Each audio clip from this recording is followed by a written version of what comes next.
Hi, it's Richard again. It's Sunday the 26th of April 2009. Last night I spent some time working on the chassis of the caravan. It's going to be our trailer.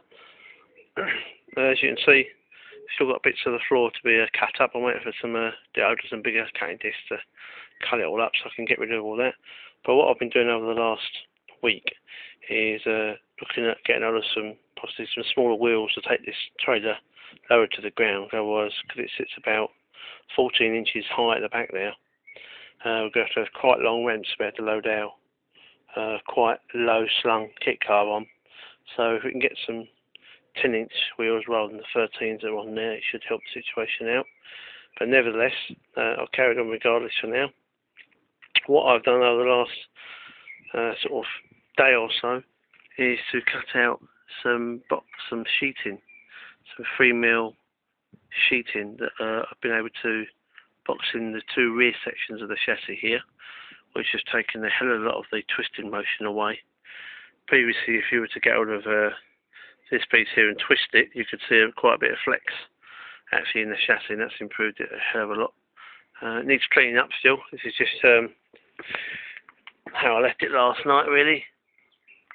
It ain't come out too bad, so once it's had a clean up and a nice coat of paint, that'll be fine. And obviously it's been welded under here as well. I can only weld the boxing as far as here, because this here, basically the bottom edge disappears here. So there's not really much to weld to there, so we might have to brace that in another fashion. Because obviously that's going to be the end of the ramps. It's going to sit on here, or the end of the trailer where the ramp's going to sit on here. So obviously I've got to make sure that's stiff enough that it's not going to twist or even bow down at the end. I've left enough room to be able to get to the brake cable through that end there, and done the same with the other side. That again just needs cleaning up at the moment. I've started cutting up the bits for the front piece. I've got one long piece to go from sort of clamp area up the end here, right down to here. And then I'm going to put some little box pieces in again. I'm going to leave it so that I can get to these bolt fittings here in case I have to take the axle off. But hopefully all of this bit here, right up to where that cable's sticking through there, will all be boxed in both sides.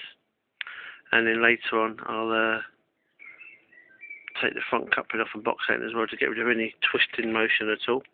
It's already, as I said, made a big difference already. And then we have cross braces going across to actually make sure that, because it's obviously a box section, if you were to twist one side, you wouldn't be able to twist the other side, because it'd be acting like an anti-roll bar, basically keeping it nice and tight.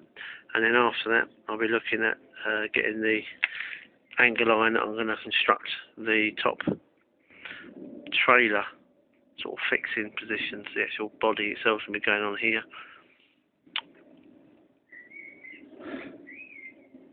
I had to keep jacking it up all the time because for some reason my jack seems to be sort of creeping down all the time. And what I did do was made sure that before I did any welding on both these sides already, that the actual trailer was sort of level that way and crossways as well, so that there wasn't any temptation for me to weld it in not a square position. So I've just got it jacked up one side at the moment, and cut a tires on the front as well and keep it all nice and level.